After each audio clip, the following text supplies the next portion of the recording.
Hi guys, Bazinga here, and welcome back to...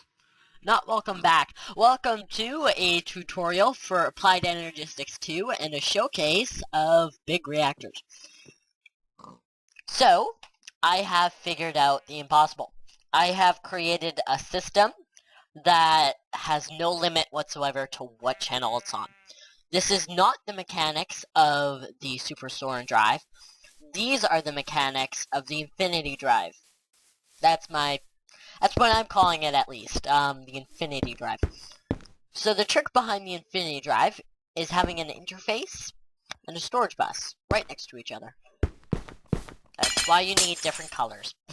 Interface and storage bus. This is the mechanic of the Super Store and Drive. Having an interface and a storage bus right next to each other. That should be working.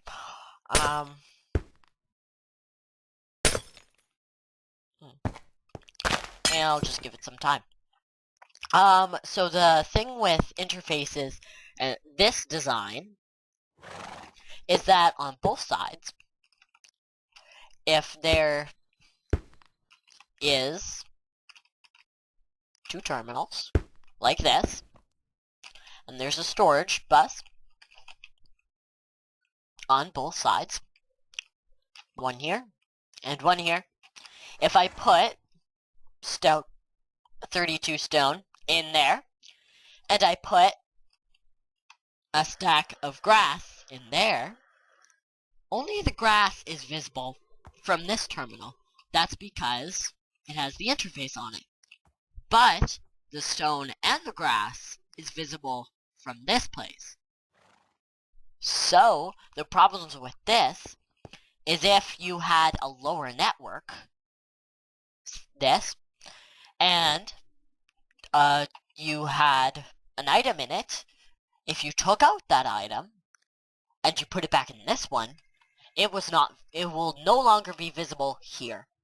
So that was the problem with the last network, is because he had tons of storage drives just lined up like this, just back and forth, with a constant interface like this, and a storage bus like that. This is a very good network, don't get me wrong. It's actually really amazing. It's just, it's not good enough. The regular player that doesn't understand this sort of network would not be able to simply decode it. It's a little too hard. So what you would do is the regular player would have storage buses from all the way on every single network. Okay? I do need to add power, so let's add that. Nope, boop, boop. Light blue, and that. And then I'll just grab that creative cell. Okay. So the regular player would not be able to decode this very easily. They would just... there would be items, say, stack of birch in here, and stack of acacia in the orange. Only the acacia and birch is available through here. So the regular player would have a terminal, say right here, throw some podzol in it. There we go. Let's say there was a bunch of random stuff, just tons of it. Like 63, you hit your limit on the amount of types that can be right here. Wait, where's it going? Oh, it's going right here. Okay, so the simple player would not be able to decode the complexity. They would not understand where it's going. They would all expect that it's all going back here to the very end first. But no, it's going to the some to here, some to here, some to and some even all the way back here. Oh wait, are going right there. They don't go on their first network. And there we go, it's January 4th, 2015, 2 o'clock p.m. So the simple player would not be able to understand this sort of network. How you fix this, though, is, I'm just going to move this up here, is you grab your interface and your storage bus. Blue, you see, okay. So what you do is you make it connectable throughout the entire network. You can have whatever's on the the magenta network be accessible from the orange network. Whatever's on the blue network is obviously accessible from the magenta network, but what's on the magenta network? Okay, let's put a terminal right there. Let's throw, say, a tiger wood cover, because why not? It's only accessible with the last one. It would only be accessible from here, but it can be accessed from the blue and the orange. Why is it there? So, this is the system that I have come up with. Blah blah blah. It's the infinity drive. It's the orange and the magenta combined. So the interface and the storage bus and the interface, they're just cross-networking for the low price of only 2 channels. So, now the stone and the grass is connectable through there. Before, it was only... Oh wait, that is still there. Before, it was nothing. Like, it was all moved to the magenta network. But now, with it being connected through the interface and the storage bus, no matter what you do, they're all connectable. It doesn't matter what place it goes. It'll be connectable through any place in the network. And let's actually press the inventory button. Okay, so what I've built over here is basically the alternative to the Super Soren drive. We have a ton of 64K ME storage cells in here. We can access them from here. In this we have the orange line only being powered. It's not connected to it at all. So this is an independent network. It's not part of the infinity networks. But it does connect through the quartz fiber to get power. The magenta cable does connect to the controller, which connects to the ME drives. This also is linked to the white network. Maybe not networks. Think of them. So we have a grass block in here. Think of them as ports on a computer. You can run many servers on different ports running on the same IP. They can be completely independent. They can do whatever they wish, completely free of each other. The only thing that's connected is the information they hold. And in this case, in applied energistics, the information they hold is the items. So, you can have infinite amount of channels connecting to their items, but you can have no limits whatsoever to what you can do with them. So let's throw 16 birchwood planks in the magenta network. They're still accessible from the white network. Let's say I wanted to connect the white network to another blue network. It's really easy to set up. It's actually not that hard. It's just a couple what was that? Storage bus interface. To the blue network, it's not that hard. It just takes 2 of each. Yes, this is a little more expensive, but this gives you an easy way to never ever have to worry about channels.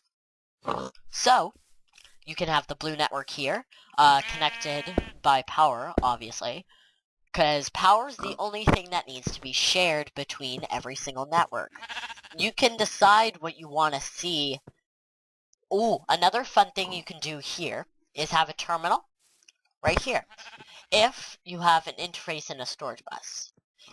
You have an interface and a storage bus. Say you only want to see birch planks. Okay, you can see the birch planks, but you can't see the creative energy cell. I thought that would work. I'm just being stupid here. And this is what it does. I was being stupid there for a moment. What am I doing?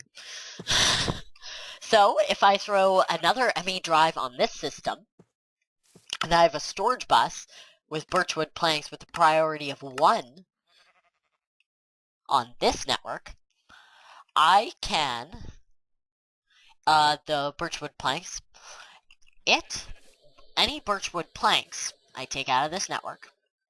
So if I take that creative energy cell out, there should be nothing in any of these. They should all be just blank. So if I throw an ME crafting terminal in there, 1 gets 1 byte and 513, 1 type and 513 bytes. But if I throw 16 birchwood planks, only here does it go. It doesn't go over here. It doesn't change any of this. It says, since the ways of the storage bus, any birchwood planks that goes into the infinity network only goes into this network because it has a priority of 1. So, even if you had a separate network with a storage bus and an interface, let's grab a cover. Sure, just an acacia wood cover. Why not, right? If you have the storage bus and the interface, and then the interface and the storage bus, and you have an orange network, obviously connected through power,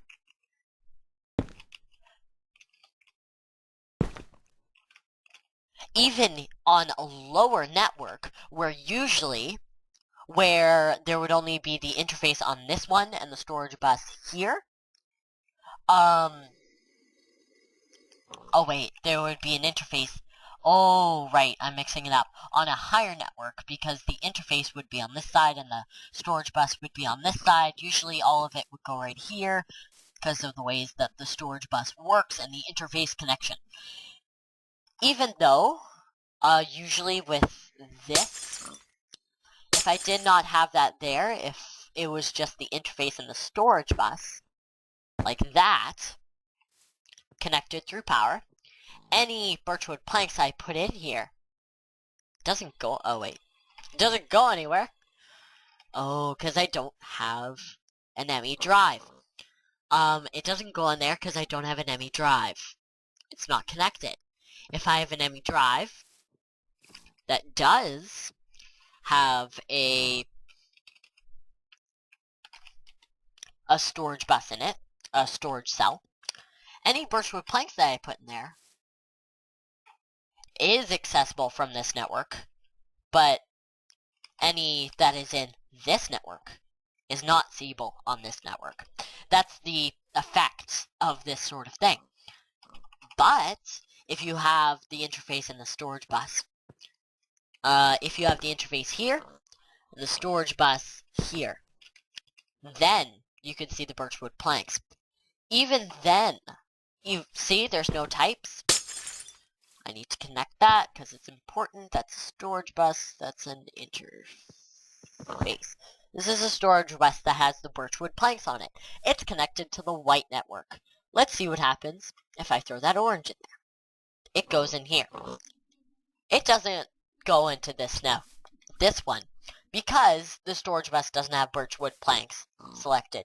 So you can say what can go on to another network through that one. This basically allows you to do everything. It's infinite possibilities. You could do anything with it. Speaking of infinite, this is basically infinity.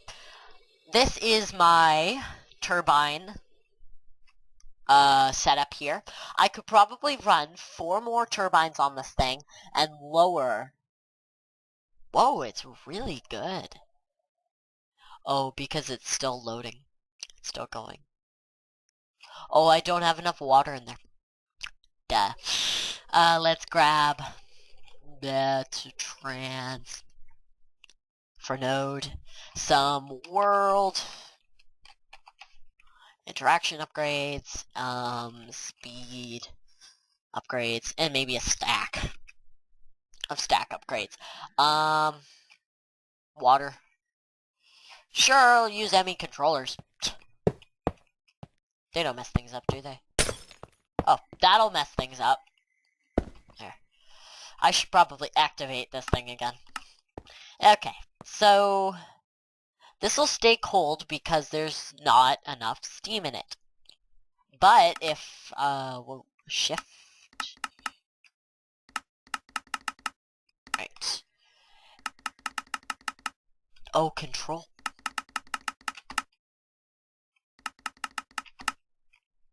So now that all the control rods are emptied, the heat is going back up, but the steam is outputting as much as it needs. So if I lower it to about 30, oh crap. If I lower it to about 30, I'll have to reactivate this.